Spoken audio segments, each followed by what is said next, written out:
Your fairy godmother at your service. It can't be. I was beginning to lose hope. But you are dazzling. You'll see me again. But for now, I have to leave.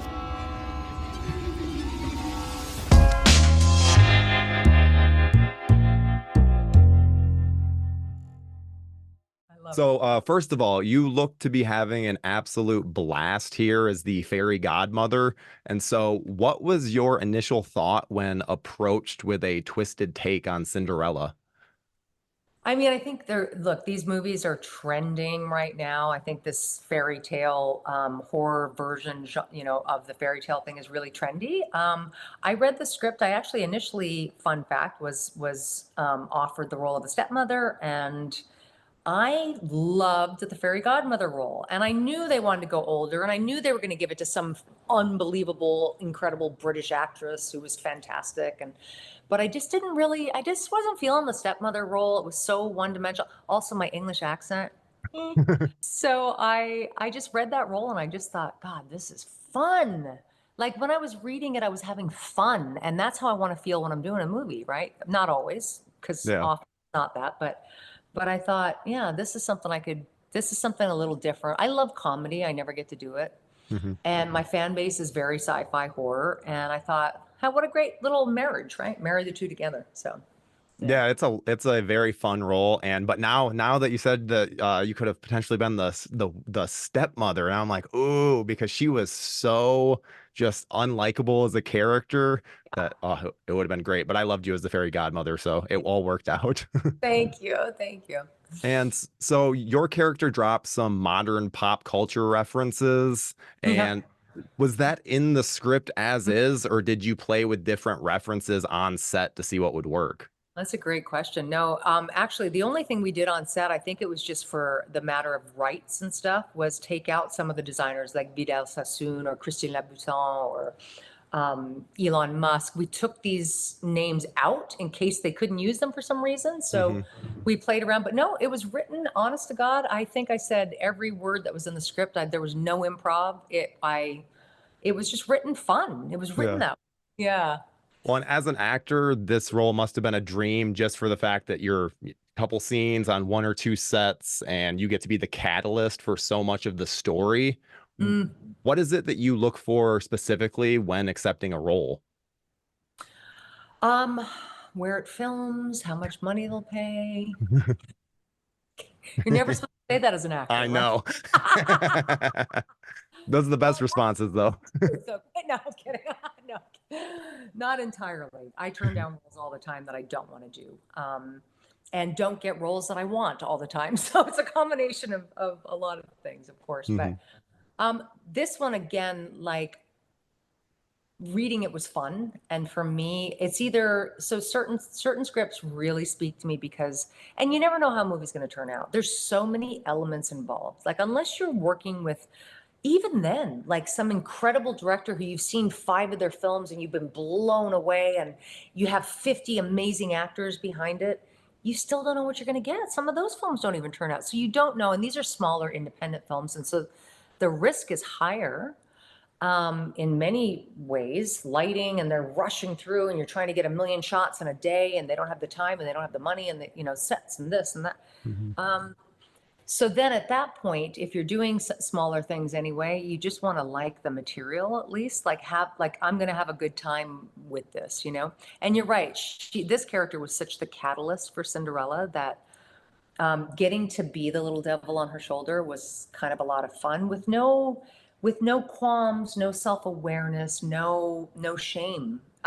Playing a character with no shame is always fun because we don't get to do that in life that much, right? There's always like a little, oh, did I say the wrong thing? Ooh. Yeah. And to not have to do that, it's fucking awesome. And the fact that she has such control over every situation. So that must be very fun to play because then it's like you just get to command the set. Yeah. And the tongue-in-cheek humor of the character too, like even, coming in with a pretend English accent, and like, because fairy godmother should be English. She should. Just kidding. It's like all of those kinds of fun little quirks I thought were just fun to play. Just funny. Yeah, I found myself really enjoying the essentially the parodies on the TV movie versions of Cinderella with like the cameos and stuff, which obviously with all the different designers. So there was definitely a lot of very unique things that I wasn't expecting to be targeted in this film that worked out really well. Oh, cool. Yeah. Thank you. Well, Thank and I you. have to ask too. So, as you said, these kinds of movies, I would call them public domain horror films, have been all the rage lately. And Mhm. I'm not sure if you've heard, but they're doing something called the Poonaverse. And Oh, so another Winnie the Pooh version thing? it's Another? like the Winnie the Pooh thing. It's like a universe, like the MCU, but for the whole for that Oh, whole thing. oh, wow. So I was curious, would you be down as the fairy godmother if you were to get yourself involved with one of these with one of these other horror tales?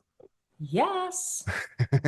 Or Glinda, the good witch of the, I mean, I don't know who's in this universe. So to be honest, in the Pooniverse, I don't know who's in that. Who's in that? Who's in that? I don't. I think everyone's just trying to do their different thing right now and establish their own thing. So maybe we'll get to Right, see these combine. right, right. I want options. I want some options. I want to play a different character now. Yeah. Well, and then obviously, as the fairy godmother, your character provides a lot of support and advice for Cinderella. Given your long career in Hollywood, I'm curious if that carried over on the set and if you gave Lauren any advice. God, that girl could give me advice all day long. She can act around me. She's such a great actress, really, really great actress. Um, we did talk a little bit. We definitely talked about life and boys and relationships and love and acting. And she did ask for a lot of advice. And I was like, girl, you're doing it all.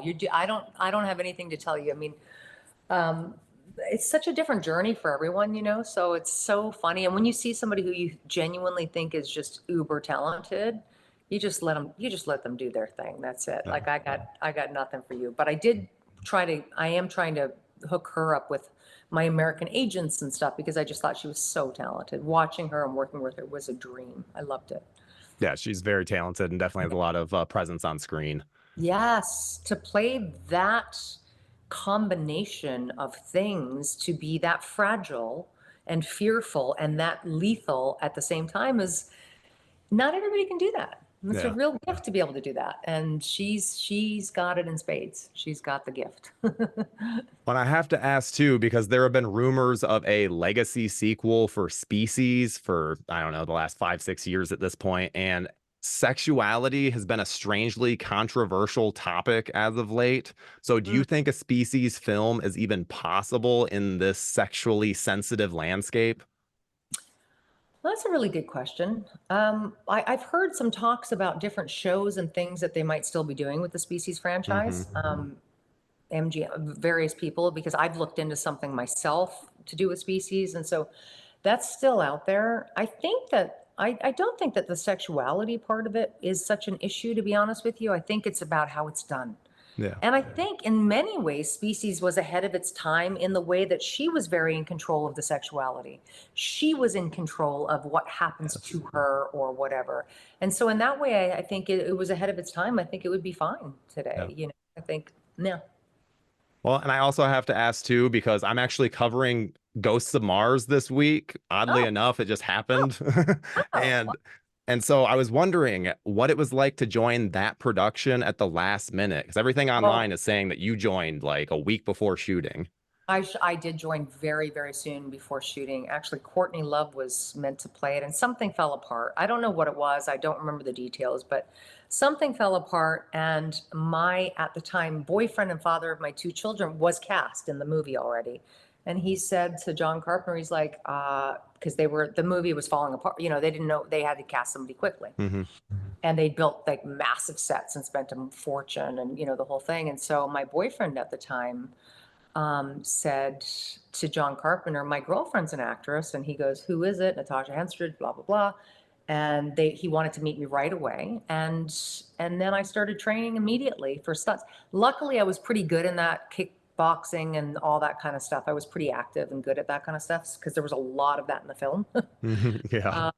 So I did get hired on really last minute, but for me, that's the fun. I actually prefer spontaneity, like even doing interviews. I remember going on these late night talk shows and they always want to talk to you about every detail of what's going to happen in the interview. And I'm like, just bring it on me, because if I think too much and I try to formulate my thoughts beforehand, it just comes across as so saccharine sweet. It just doesn't come across as real, right? So Yeah. I like the spontaneity of that, and I don't mind the lack of prep for some kinds of movies. That was fine. That's crazy because like so much of that film rests on your shoulders. So I would imagine it would be daunting having so little prep time. So the fact that you were like took it on as a challenge is I impressive. did. Yeah. I'm like, let's just go with the flow. Just guide me. What's happening? Where are we going, John? Let's go. Yeah. Yeah. Well, and finally, I have to ask. So have you been able to see Cinderella's Revenge yourself? I have seen it. You have?